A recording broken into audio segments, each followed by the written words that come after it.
एक बार की बात है, मगहर नगर में अकाल गिर गया था। हर तरफ पशु पक्षी भूख प्यास से मर रहे थे। पूरे मगहर नगर में त्राही त्राही मच गई थी। मगहर का बादशाह उस समय बिजली खान पठान था। नगर को अकाल से निजात दिलाने में वह भी नाकाम रहा। राजा तथा प्रजा सभी दुर्भिक्ष से परेशान थे। उस नगर में एक परमेश्वर कबीर साहिब जी के चमत्कारों से परिचित व्यक्ति था। एक दिन वह बादशाह के पास गया। जहां पनाह, सुना है काशी में एक महान संत रहते हैं, कबीर नाम से प्रसिद्ध। लोग कहते हैं कि उनके लिए असंभव जैसा कुछ है ही नहीं। उनके चमत्कारों से अनगिनत लोग उनके अनुयायी बन चुके हैं। अगर वे हमारे नगर में भी पधारें तो निश्चित ही यह संकट दूर हो जाएगा। हाँ वजीर, सचमुच हमने हर कोशिश कर ली पर सफलता नहीं मिली। क्यों न एक बार उस संत को भी आजमाया जाए। बिल्कुल हुजूर। काशी नरेश बीर सिंह बघेल सच्चे और भरोसेमंद राजा हैं। वे जरूर आपकी बात का गौर फरमाएंगे। उन्हें पत्र भेजकर हम अपना संदेश पहुंचा सकते हैं और संत कबीर को यहां बुला सकते हैं। ठीक है, तुरंत पत्र लिखवाओ और उन्हें आमंत्रित करने की दरख्वास्त की जाए। बिजली खान पठान ने राजा बीर सिंह बघेल को काशी पत्र भिजवाया। महाराज, यह मगहर के शासक बिजली खान का संदेश है। प्रिय मित्र, हमारे नगर पर भीषण अकाल छाया हुआ है। लोग दर दर भटक रहे हैं। हमें ज्ञात हुआ है कि आपके नगर में परम महात्मा कबीर रहते हैं। आपसे निवेदन है कि कृपया उन्हें हमारे नगर भेज दें। शायद हमारी पीड़ा दूर हो सके, वरना मगहर से लोग पलायन करने में अब ज्यादा वक्त नहीं लगाएंगे।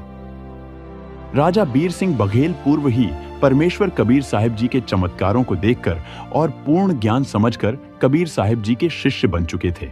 हम हर कोशिश को अंजाम दे चुके हैं, लेकिन कोई राहत नहीं मिल पाई है। अतः हम आपसे पुनः निवेदन करना चाहेंगे कि कबीर जी को यहाँ भेजने की कृपा करें। मंत्री जी, बिजली खान ने जिनका नाम लिया है वे तो सचमुच जगत के महापुरुष हैं, परंतु इस प्रकार हम गुरुदेव को वहां नहीं भेज सकते। सुना है संत को आदेश देकर बुलाना उचित नहीं होता। संत अपने मन की प्रेरणा से ही कहीं जाते हैं। पत्र के जवाब में लिखिए कि बादशाह स्वयं आए और कबीर साहिब से विनती करे। यही संत से लाभ लेने का तरीका है। राजा बीर देव सिंह बघेल ने बिजली खान पठान को पुनः पत्र भिजवाया। जहां पनाह, काशी नरेश का संदेश है। प्रिय मित्र, आपने सही संत का नाम लिया है। मैं कबीर साहिब को काफी अरसे से जानता हूं तथा स्वयं भी उनका शिष्य हूं और विश्वास है कि उनकी कृपा से सब संकट मिट सकते हैं। लेकिन संतों को आदेश देकर बुलाना उनके सम्मान के विरुद्ध है। उनको इस प्रकार भेज भी दूं तो न जाने आप लाभ ले पाएंगे या नहीं। स्वयं आएंगे तो वे भी खुश होंगे और उन्हें सम्मान देंगे तो वे आपकी हर ख्वाहिश पूरी करेंगे। अतः आप स्वयं काशी आकर प्रार्थना करें। निश्चय ही कबीर साहिब आपकी प्रार्थना सुनेंगे और समाधान भी करेंगे। बिजली खान पठान को अब एक उम्मीद की किरण नजर आई। संदेशवाहक को एकांत में ले जाकर और पूछा, आपने और क्या जाना उस शख्स के बारे में? क्या किसी अनजान से पूछा कि वह कैसा है और क्या क्या खूबियां हैं उसकी? जी हुजूर, हमने जिस भी राहगीर से कबीर जी के बारे में पूछा तो उन्होंने उनके हर काम को सराहनीय ठहराया। हर कोई उन्हें बड़ा रहनुमा फरिश्ता बता रहा था। हमें बड़ी हैरत तो तब हुई जब जानने में आया कि वे मुसलमान और हिंदू को एक बनाकर चल रहे हैं। हिंदुओं के साथ साथ कई मुसलमान भाई भी उन्हें दिल से चाहते हैं। जनाब वजीर, अब देर किस बात की? अब हमें बिना वक्त गंवाए काशी जाने की तैयारी करनी चाहिए। जो हुक्म बादशाह। अगर ऐसे में भी यह मुमकिन बन पाए तो हमें परेशान नहीं होना चाहिए। इसकी जल्द से जल्द तैयारी करनी होगी। अगले दिन बादशाह बिजली खान पठान नगर के कई लोगों के साथ काशी के लिए रवाना होते हैं। कुछ दिन की यात्रा के बाद बादशाह का काफिला काशी राजा बीर सिंह बघेल के यहां पहुंचता है।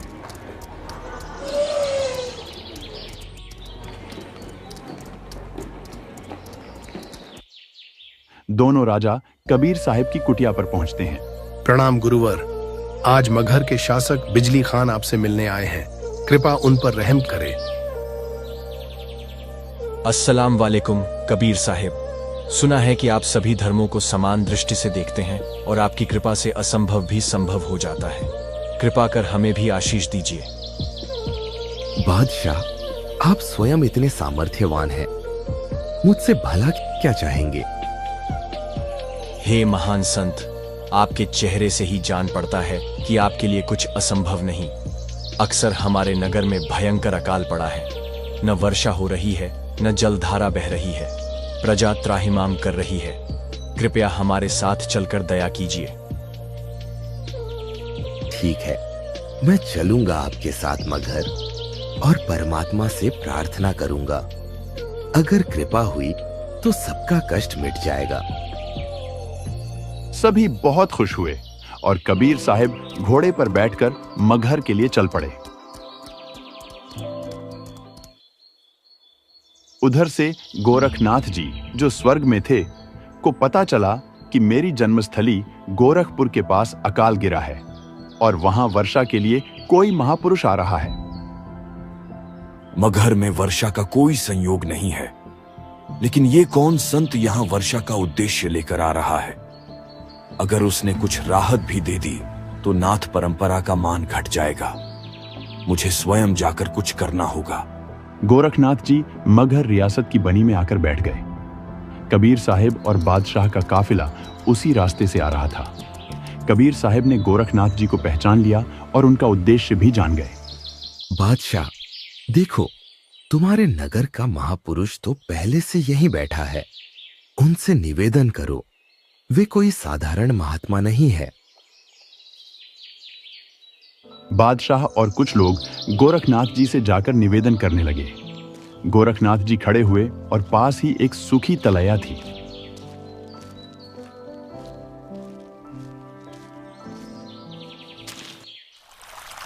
एक तेज पानी का फंवारा निकला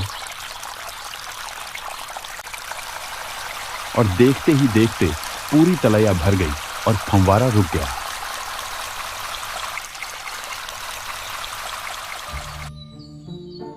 देखा बादशाह, तुम्हें काशी जाने की जरूरत ही नहीं थी। यहां पहले से ही सिद्ध योगी मौजूद है। नाथ जी, ये जल तो थोड़े समय का सहारा है। इससे तो मात्र पशु पक्षी ही तृप्त ना हो पाएंगे। हमें तो भरपूर वर्षा चाहिए, जिससे खेत खलिहान फिर से हरे भरे हो जाएं।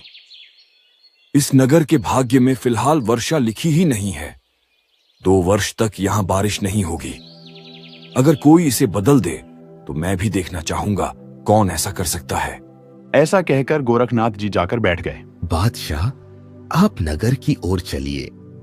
मैं यही बैठकर परमात्मा से अरदास करूंगा।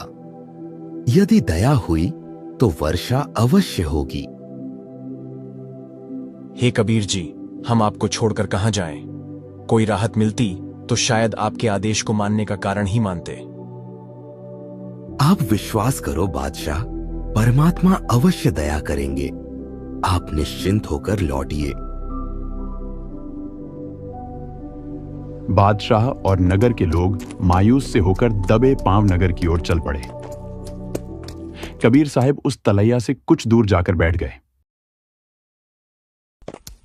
भाईजान, क्या तुम्हें लगता है कि अल्लाह रहम कर पाएगा? वर्षा हो पाएगी या नहीं?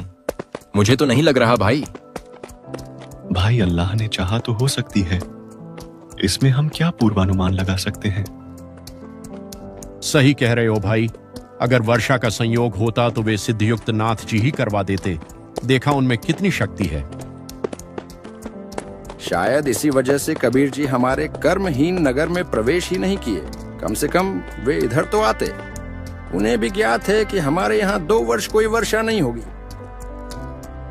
बादशाह और सैनिक कुछ ही दूर पहुंचे थे कि इतने में चारों तरफ भयंकर काली घटाएं छा गई। नगर के सभी लोग गदगद हो गए।